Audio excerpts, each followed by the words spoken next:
নমস্কার, আমি মিলন স্যার, পাল একাডেমি সেন্টারে তোমাদের সকলকে জানাই স্বাগত। আজকে তোমাদের কাছে আমি ম্যাথের একটি গুরুত্বপূর্ণ ট্রিক্স নিয়ে চলে এসেছি। তোমরা যদি একটু খেয়াল করো তাহলে দেখতে পাবে আমি লিখে রেখেছি বর্গের যোগফল সংক্রান্ত ট্রিক্স। আজকের এই ক্লাসটিতে বর্গের যোগফল সংক্রান্ত ট্রিক্স নিয়ে আমি সম্পূর্ণ বিস্তারিত আলোচনা করব। এর আগে তোমাদের আমি যোগফল সংক্রান্ত বিভিন্ন ট্রিক্স নিয়ে একটি ক্লাস কিন্তু অলরেডি আপলোড করে রেখেছি। যারা এখনো পর্যন্ত দেখোনি তারা একটু পার্ট ওয়ানের ক্লাসটি দেখবে।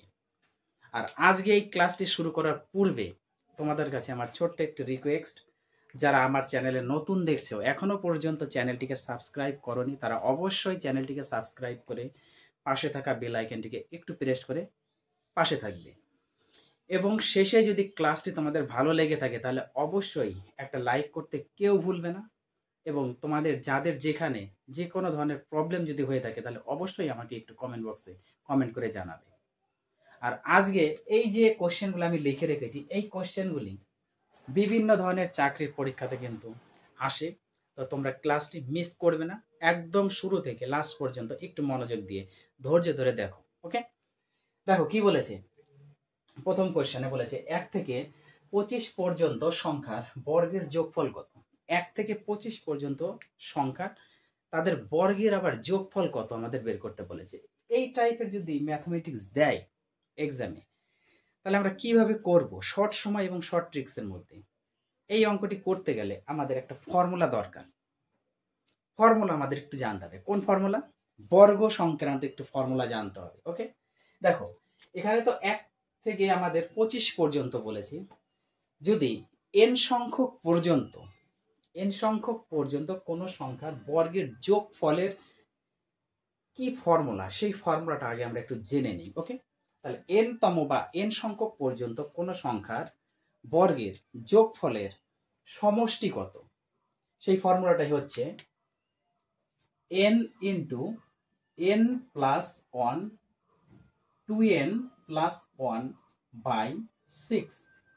এইটা হচ্ছে n তম কোনো সংখ্যার বর্গের যোগফলের সমষ্টির ফর্মুলা। ওকে, যেখানে n হচ্ছে কততম পর্যন্ত। ওকে, কোনো সংখ্যা মানে n হচ্ছে আমাদের অ্যাকচুয়ালি কততম সংখ্যা দেওয়া আছে, সেই সংখ্যার ভ্যালুটাকে আমরা n হিসাবে ধরি। ক্লিয়ার? এইবার আমরা অঙ্কটা আসি। দেখো কি বলেছে 1 থেকে 25 পর্যন্ত, তার মানে n এর ভ্যালু হচ্ছে 25। কততম? n তমর ক্ষেত্রে হচ্ছে আমাদের এই ফর্মুলা, তাহলে n এর মান হচ্ছে আমাদের 25। ওকে, তাহলে 25 যদি n এর মান হয় তাহলে আমরা একটু ভ্যালুটা বসিয়ে দিই। তাহলে 25 ইন্টু 25 প্লাস 1, আর এখানে 25 এর সাথে 2 যদি আমরা গুণ করি তাহলে হচ্ছে 50 হবে। 50 প্লাস 1 তো আছেই, বাই দিয়ে নিচে 6। তাহলে এটা দাঁড়াচ্ছে আমাদের 25 ইন্টু এখানে 1 আছে, কিন্তু অ্যাকচুয়ালি 1 আছে, তাহলে 25 আর 1 যোগ করলে 26, তাই না? 26 ইন্টু এটা যোগ করলে 51 বাই 6।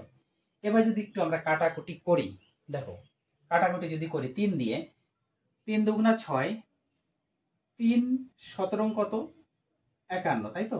3 17 51। এবার 2 দিয়ে যদি আমরা 26 কাটি, 13 দুগুণা 26। ওকে, তাহলে আমরা কত পাচ্ছি? উপরে 25 আর 13, তার সাথে 17 গুণ, তাহলে 25 আর 13 যদি আমরা গুণ করি আমাদের 12 25 হয়ে গেল 300, আর 13 25 মানে হচ্ছে 325। 325 এর সাথে আমাদের কত গুণ হবে? 17 গুণ হবে। তাহলে 17 যদি আমরা একটু গুণ করি, 5 7 35 এর 5, তাই না? 5 7 35 এর 5, হাতে আমাদের 3, 7 দুগুণা 14 আর 3 17, 17 7, হাতে আমাদের 1, 3 7 21 আর 1 22, 5 অক্ষে 5, 2 অক্ষে 2, 3 অক্ষে 3। তাহলে এটা যদি আমরা যোগ করি 5 12 2, হাতে আমার 1 5 5, তাই তো? আর 55 25 হচ্ছে আমাদের এই অঙ্কের অ্যান্সার। 55 25 55 25 হচ্ছে আমাদের এই অঙ্কের অ্যান্সার। কত পর্যন্ত বলেছিল?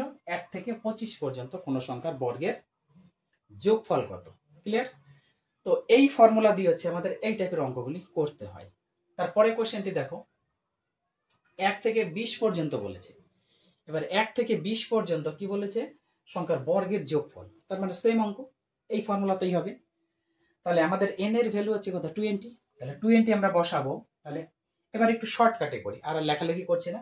তাহলে 20 ইন্টু 20 সাথে 1 যোগ করলে 21 হবে, ইন্টু এটা হচ্ছে n এর মান বসবে। তাহলে 20 ইন্টু 2 মানে 40, 40 সাথে 1 প্লাস করলে 41, বাই দিয়ে 6 হবে নিচে।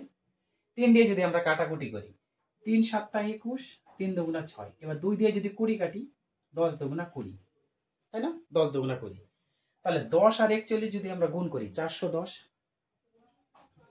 410 এর সাথে যদি আমরা 7 গুণ করি তাহলে কত হচ্ছে? 7 গুণ করলে আমাদের হচ্ছে 0 7, 4 7 28, 0 7 7, 4 7 28। তার মানে এই অ্যান্সারটা হয়ে গেল আমাদের 2870, তাই তো? ঠিক আছে, 2870 হচ্ছে আমাদের 1 থেকে 20 পর্যন্ত কোনো সংখ্যার বর্গের যোগফলের সমষ্টি। ক্লিয়ার? আশা করি তোমাদের প্রথম কোশ্চেন এবং সেকেন্ড কোশ্চেনে কোনো ডাউট নেই। এইবার আসি আমরা তৃতীয় নাম্বার কোশ্চেন, থার্ড নাম্বার কোশ্চেনে দেখো কি বলেছে। 1 থেকে 12 পর্যন্ত সংখ্যার ঘনফলের যোগফল কত? প্রথমটা ছিল হচ্ছে বর্গের যোগফল, এবার বলছে ঘনফলের যোগফল কত। তাহলে এই টাইপের অঙ্ক যদি এক্সামে আসে তাহলে আমাদের একটা ফর্মুলা মনে রাখতে হবে, ঘন ফলের যোগফল। তার মানে n সংখ্যক পর্যন্ত কোনো সংখ্যা ঘন ফলের যোগফল কত হচ্ছে, এটা হচ্ছে আমাদের ফর্মুলা একটু জানতে হবে। সেক্ষেত্রে ফর্মুলা হয় n into n plus 1 by 2 টোটালটা ব্র্যাকেট বন্ধ করে whole square. Okay, n into n plus 1 by 2 টোটালটা ব্র্যাকেট বন্ধ করে হোল স্কোয়ার। এটা হচ্ছে ঘনফলের যোগফলের যে ফর্মুলা। ওকে, এই ফর্মুলা অনুযায়ী আমাদের এই অঙ্কটা করতে হবে। আর n তো তোমরা সকলেই জানো কততম পর্যন্ত আছে, এখানে n মানে হচ্ছে 12 পর্যন্ত বলেছে, তার মানে n এর ভ্যালু 12। তাহলে এখানে যদি আমরা n এর মান 12 বসাই, একটু সরাসরি করি, হ্যাঁ, তাহলে আমরা 12 বসাবো গুণ, এবার 12 আর 1 যোগ করলে 13 হবে, তাহলে 13 বাই নিচে 2 আছে, ব্র্যাকেট বন্ধ করে তার হোল স্কয়ার হবে। ক্লিয়ার? তাহলে এইটা কত হচ্ছে 6, 2 দিয়ে যদি কাটি 6, 2 দিয়ে যদি 12 কাটি 6, 6 এর সাথে যদি আমরা 13 গুণ করি কত হচ্ছে 3 6 18, 8 হাতে আমার 1, অর্থাৎ 6 13 78, তার স্কয়ার, কারণ স্কয়ার ছিল। এবার 78 এর স্কয়ার করলে যা হবে সেটি হচ্ছে অ্যান্সার। তাহলে 78 আর 78 যদি আমরা একটু মাল্টিপল করি কত হয়, 8 8 64, 4 হাতে আমার 6, 8 8 64, 4 হাতে আমার 6, 7 8 56, 56 আর 6 কত 62, 62। 7 দিয়ে এবার গুণ করব, 7 8 56, 6 হাতে আমার কত 5, 56 6 হাতে আমার 5, 7 7 49 আর 5 কত 54, তাহলে 54। তাহলে এটা হচ্ছে আমাদের 4 8 10 শূন্য হাতে আমার 1, তাহলে কত 6084। তার মানে এই অ্যান্সারটা হলো আমাদের 6084। ক্লিয়ার? তারপরের অঙ্কটি এবার আসি, দেখো কি বলেছে। 1 থেকে 15 পর্যন্ত সংখ্যার ঘনফলের যোগফল। তার মানে এই অঙ্কটি এবং এই অঙ্কটি সেম অঙ্ক, এই ফর্মুলা দিয়েই হবে। কততম আছে এখানে 15তম, তাহলে n এর ভ্যালু হচ্ছে 15। তার মানে n যেখানে সেখানে আমরা 15 বসাবো, 15 ইন্টু 15 সাথে 1 যোগ করলে হবে কত 16, বাই নিচে 2 দিয়ে টোটালটা ব্র্যাকেট বন্ধ করে হোল স্কয়ার হয়ে গেল। এবার 2 দিয়ে যদি আমরা কাটি কত 8, 8 দুগুণা 16, এবার 15 আর 8 আমরা যদি গুণ করি, 4 15 60, 8 15 কত 60 60 120, 120 তার স্কয়ার হবে। এবার 12 12 স্কয়ার করলে হচ্ছে 144, 144 আর দুটা 0 হবে, তাহলে 14400 হচ্ছে তোমাদের এই 1 থেকে 15 পর্যন্ত সংখ্যার ঘনফলের যোগফল। ক্লিয়ার? এইবার বলো তোমাদের কারো কোথাও এই অঙ্কগুলি নিয়ে সমস্যা আছে কি? আমার মনে হয় না যে তোমাদের এই অঙ্কগুলি নিয়ে কারো কোথাও সমস্যা আছে। তাহলে এই অঙ্কগুলি একটু প্র্যাকটিস করো তোমরা। আমি আবার আসবো পরবর্তী পার্ট নিয়ে। তাহলে আজকের মতো আমি এখানেই শেষ করছি।